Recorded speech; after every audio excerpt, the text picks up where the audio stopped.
tribute band there. And Thunder on the island, not officially, but it was an extra. I love the setup, and when the sun goes down, you know, they got the tents in the shaded area. It's a great spot for a concert. They have done a magnificent job. They've been doing those concerts for 17 years. Yes, and no matter what the circumstance or situations, man. So we head down to the pits. We're inside 5 minutes. All right. Yeah, we're at 4:43 to the start. First boat away from the dock is the U8, the Beacon Electric, and J. Michael Kelly. He's going to be followed by his teammate Corey Peabody driving the U9, the Beacon Plumbing. Then it's the powder blue and white Miss Home Street with the rookie Dylan Runny.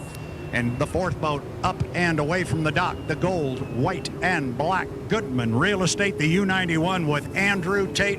All four up and running. It is Madison Racing versus Strong Racing, two of each. This could be fun. We're going to go 3 times around this 2.5-mile race course coming up on 4 minutes and 5 seconds right now. Fighting for lanes in the milling period to see who has the inside advantage. I'm curious to see who's been hiding their speed over the last day, you know, and just kind of knowing they have it dialed in, but not letting anybody know. Cutting across the ESCO Electric infield will be Runny in the Home Street and Goodman Real Estate boat with Andrew Tate. Yeah, it's interesting to watch these guys run on the water together, because if you saw the preseason interview with Andrew Tate, they asked him about teammate Dylan Runny, and he's had nothing but good things to say about him and said they had raced together since they were kids, blah, blah, blah. But he really did not like the term teammate, and he made that pretty plain. He says, no, he wears powder blue, and I wear black and gold. And he made it pretty clear, once they go on the race course, all bets are off. He's going to go out and try and win, and Dylan Runny is just another competitor. Beacon Plumbing, the third boat through the corner down here. Check that Beacon Electric. Then it's the Beacon Plumbing with Corey Peabody. So the boats are spread out a little bit. Andrew Tate going up the backstretch with 250, sitting on the inside lane right now, but a lot can change. It's kind of better. See the way Team Madison both went through the ESCO Electric infield together. Does the 80-mile-an-hour rule hold for this 2023 Columbia Cup? Yeah, there's a little change to it, Brad.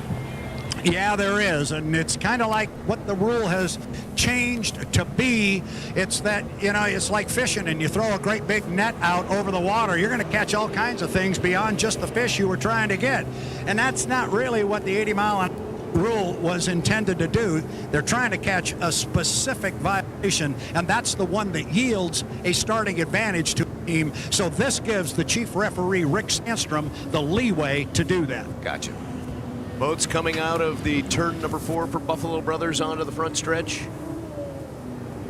It'll be Tate in the Goodman Real Estate onto the front stretch first. 2 minutes. Home 2 minutes. Street, Dylan Runny second. Then the bright red Beacon Electric. And boy, really close to the Beacon Plumbing. J. Michael Kelly right next to his teammate there, Corey Peabody. Across the Mosteller start-finish line down to all doors, turn number 1. Anybody jumping across the ESCO infield? I don't think they can, Mike. We're still 1:35. How you doing there, teammate? Get away from me. Don't you know I don't like this? Get away from me now. Well, those two are deck to deck. I know. Peabody and Kelly. I didn't think they were electric on the outside, plumbing on the inside. They were supposed to be all pally, I thought. It's kind of interesting, actually. Andrew Tate's up and moving down here a little quicker than I thought. He got down here at 126, and you don't want to be down here at 130, so he was a little before that, and he gave it a little squirt. Right in front of AJ, you got all 4. 1 minute mark. Goodman in 1. The Goodman Real Estate boat with Tate. Both Beacon boats still right next to each other. Yep, and it looks like they'll be in 3 and 4. You've got Runny in lane number 2. Peabody in 3, and Kelly in 4. As they head up the backstretch with 37 seconds. Now we'll see if those scoring up, and then the testing and in the qualifying, if they're going to hit those marks. 30 seconds. So, lane number 1, Andrew Tate in the 91, Goodman Real Estate. Lane number 2 will be Dylan Runny in the 1, Miss Home Street. Corey Peabody in the 9, Beacon Plumbing. 15. In lane number 3, J. Michael Kelly in the Beacon Electric. The 8 in lane number 4 as they come 10 out of turn 7, number 4. 6, Buffalo Brothers 5, on to the 4, front stretch. 3, 2, 1. Mark. It is a clean start, and the speed is on the outside with J. Michael Kelly in the Beacon Electric heading down to turn number 1 for All Doors Incorporated. It is a legal start. It is a legal start. Coming down here 4 wide. J. Michael Kelly really flying the U8, the Beacon Electric. He's got the lead on the outside, but he's got a lot of speed off to his left. 4 boats right next to each other. It looks like the number 1 has the lead right now with Beacon Plumbing and Corey Peabody in second as they come around turn number 2. Yeah, it is. Nice run by Peabody in first place, heading up the backstretch, the home street with Runny in second place. It'll be a shorter course for Runny. The question is, what will happen with Tate on the inside? Can he catch up as they dive into White's Finished Furniture, turn number 3, and come around to Buffalo Brothers, turn number 4? The leader is going to be the home street at the exit pin with Dylan Runny. Way on the outside, falling back a little bit off the pace is J. Michael Kelly in the Beacon Electric. Here comes your race across start finish. Peabody on the outside, gaining on Runny in the home street on the inside. It is Runny on the inside. It is Peabody on the outside. And they are side by side as they get to the entrance pin of the corner. They are dead even. Runny on the inside of Corey Peabody, AJ. Looks like Peabody's got a slight edge, but then... Ooh, they touched. Oh, whoa. They touched. Look at that. Peabody a slight edge on the outside as they touch on the corner. They did touch in Tire Factory turn number 2. Peabody's going to pull ahead. Runny's falling back about a half a rooster tail. Goodman's trying to gain on the inside in the 91. The Goodman Real Estate boat with Andrew Tate. Andrew Tate had a terrific turn 4 to stay just inside the buoy marker. He was lost in everybody's rooster tail, but don't count him out. The big G on the inside is still a playa. Yeah, your race leader is Peabody in the Beacon Plumbing coming across start-finish line. The U1 needs to run an extra lap. So the home street needs to run an extra lap. We'll have more details on that. Also hearing the 9 might. Okay, more details coming up. Race leaders Peabody as they come into Tire Factory turn number 2. The U9 and Peabody way out front, probably 3/4 of a rooster tail right now. Of course, the home street is back down a lap, and then coming in second place is the 8 teammate with the Beacon Electric and J. Michael Kelly. Yeah, it looks like a parade right now with a rooster tail lead for each boat over the next behind them. In the lead is Peabody. Then you've got Runny, followed by J. Michael Kelly and Andrew Tate as they come to the top turns. White's Finished Furniture into Buffalo Brothers turn number 4 at the exit pin. The final lap, checkered flag is out. Peabody is going to take the checkered flag in the Beacon Plumbing. Second place on the race course is the 1 home street with Dylan Runny. Third place, look at this, J. Michael Kelly able to get around Andrew Tate in the Goodman Real Estate boat. Well, that race had a little bit of everything. Yes. And interesting to see what judges may do about lap number 2 and the boats that touched right over at Tire Factory turn number 2. And the home street still going around turn 2. Guys, you have said they touched. Who touched? Oh, it was Peabody and Runny. Okay. Sorry.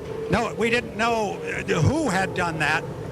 So, but there's no precautionary extra lap for Corey Peabody. That is going to be for, There is. Well, he didn't take one. No, it's going to be the 1 Runny with the extra lap. Okay, yeah, because Corey's already back to the dock. Right. You're right, Brad. Extra precautionary lap, boy. yes. And from what we could see, it may have been Runny that moved out a little bit.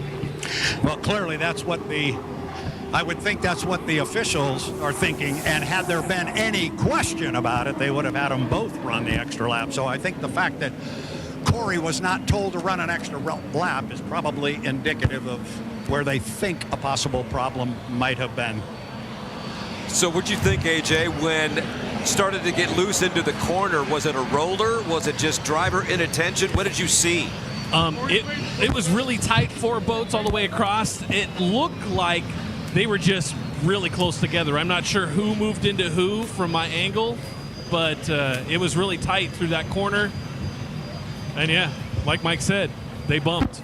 Good eyes. So if there's a little paint on a boat, that is going to be on the left sponson of the 9 and the right sponson of the 1, correct?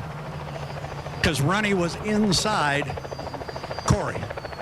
Right. I'm just trying to Yes. figure Sounds out right. where I got to look here. Yes. So, and I'm sorry, guys. It's taken me a minute to get down here. Yeah, I just went by a team member who's going bang, bang with their hands side to side. 610 KONA, if, Kennewick, Richland, Pasco. I'm wondering if that is an indication that they're thinking maybe there is some damage there. Is that code for we hit? I don't know. Bump, bump. So, well, the home street's not back, right? Okay.